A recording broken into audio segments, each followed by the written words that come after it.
O Senhor é o meu pastor, nada me faltará.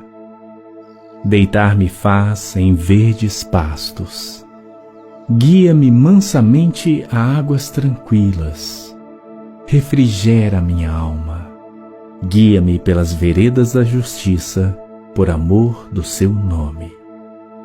Ainda que eu andasse pelo vale da sombra da morte, não temeria mal algum, porque tu estás comigo. A tua vara e o teu cajado me consolam. Preparas uma mesa perante mim, na presença dos meus inimigos. Unges a minha cabeça com óleo, o meu cálice transborda.